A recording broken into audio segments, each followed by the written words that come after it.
नाजरीन, आज हमें समझ नहीं आ रही थी कि सब्ज़ी में क्या बनाएं। दाल बनाएं, दाल भी बनाई हुई थी, सब्ज़ी की भी किसी की भी समझ नहीं आ रही थी, चिकन खाने को भी दिल नहीं था।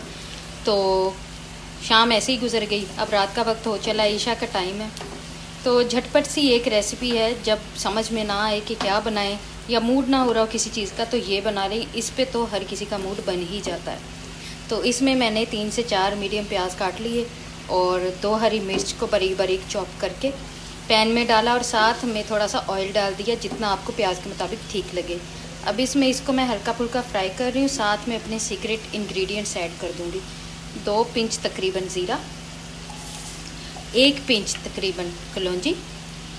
ये कलौंजी तो है ही शिफा, हदीस भी है इसके बारे में। तो ये शिफा है, थोड़ी सी आप लाजमी सालन में ऐड कर लिया करें। हर कोई रूटीन से नहीं खाएगा। अगर आप किसी से कहो कि एक चुटकी डेली खा ले तो बेहतर है आप हर सालन में ही थोड़ी सी ऐड कर लिया करें। चाय के साथ पराठा बना रहे हो तो उसमें भी ऐड कर लिया करें। अच्छा जी, ये इसके साथ भूनेंगे थोड़ी देर और फिर इनको ना सॉफ्ट होने के लिए, यहाँ प्याज हमने सॉफ्ट करने हैं। ये अंडा प्याज बना रही हूँ, अंडा प्याज की भुर्जी। तो इसको सॉफ्ट करना है, इसको ढक देना है। अभी मैं ढक दूँगी। ये 1 से 2 मिनट ढकने के बाद ये इस तरह की ट्रांसपेरेंट सी शक्ल हो गई है। आँच को आपने इसमें बिल्कुल मीडियम से भी थोड़ा सा कम रखना है, मीडियम से कम, लेकिन दम से थोड़ा ज़्यादा, ये इतनी फ्लेम तकरीबन।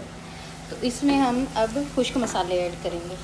1/3 टीस्पून जाएगी हल्दी, 1/3 टीस्पून ही जाएगी दड़ा मिर्च, 2 हरी मिर्च काट के भी डाली हुई है, और जो 1/3 टीस्पून है वो रेड मिर्च जाएगी। इसमें अंडे बाद में शामिल होंगे, उस हिसाब से आप नमक मिर्च का हिसाब रखिएगा, ठीक है। इसको मिला लें, बल्कि इसमें नमक भी ऐड कर दें आप। नमक मैं 1 टीस्पून भर के डाल रही हूँ। इसको मिक्स करें। ये सारे मसाले हमने मिक्स कर लिए हैं। मिर्च की मिकदार ज़रा कम नज़र आएगी क्योंकि मैंने डाली ही कम है। हरी मिर्च का इसमें टेस्ट है, हरी मिर्च भी तेज़ है।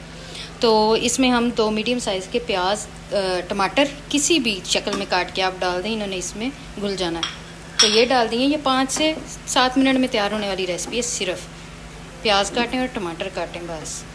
तो ये अब इस हाल में आ गई है। इसको हम थोड़ी देर के लिए ढक देंगे। मज़ीद सॉफ्ट करना है ताकि क्रंची सा ना हो प्याज मुँह में। इसको ढक दें 2 मिनट के लिए। मेरा प्याज का मटेरियल है ना, उसमें मैं ये 4 अंडे फेंट कर डालूँगी। देसी अंडे हैं, छोटे हैं, तो इसलिए 4 डलेंगे। अगर फार्मी अंडे होते तो शायद 3 डलते। आप देख लीजिएगा अपने मटेरियल के हिसाब से। इसको तोड़ के मैं अभी फेंट लेती हूँ, फिर ऐड करती हूँ। हमने इस मटेरियल को, प्याज को और बाकी चीज़ें, मसाले ऐड करके 2 से 3 मिनट के लिए ढक दिया था।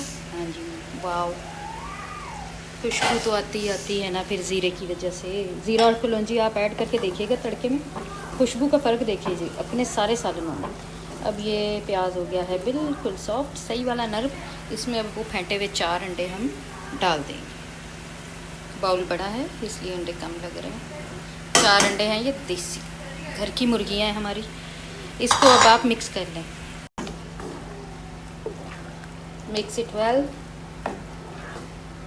जी। फ्लेम की जो बात होती है ना, हर हांडी में फ्लेम मैटर करता है। तो ये फ्लेम मैंने इसका मीडियम टू लो रखा हुआ है। तो ये देखिए, फिर प्याज ने भी बड़ी अच्छी तरह से गला है और जो टमाटर है उसने भी अच्छी तरह से अपना पानी छोड़ के और फिर हमने खुश्क कर लिया। और अंडा भी बड़ी स्मूथली ऐड होगा और जो है ना, इसका अपना टेस्ट रह जाएगा, जलेगा नहीं। दूसरा नॉन स्टिक बर्तन है तो उसका भी बड़ा इम्पैक्ट होता है। ठीक है जी, ये मिक्स हो गया है। अब इसको थोड़ी देर के लिए वैसे पकने दें। अंडा और प्याज, नाजरीन, अंडा और प्याज तैयार है हमारा। इसमें बस ये थोड़ा सा धनिया ऐड करेंगे। मैं हमेशा स्टेनर में धोती हूँ, अच्छा धुलता है, थोड़ा चाहिए होता है इसलिए। तो इसको मिक्स करें और चलें जी, डन। हमारा अंडा प्याज है जी रेडी। स्टोव को बंद कर दें और इन्जॉय करें। ज़रूर ट्राई कीजिएगा, बड़ा मज़े का बनता है और क्विक, 5 से 7 मिनट सिर्फ। Bye bye, take care. मिलेंगे अगली रेसिपी में। चैनल को सब्सक्राइब कीजिए, वीडियो को लाइक शेयर कीजिए और कमेंट भी कीजिए। थैंक यू, अल्लाह हाफिज़, टेक केयर।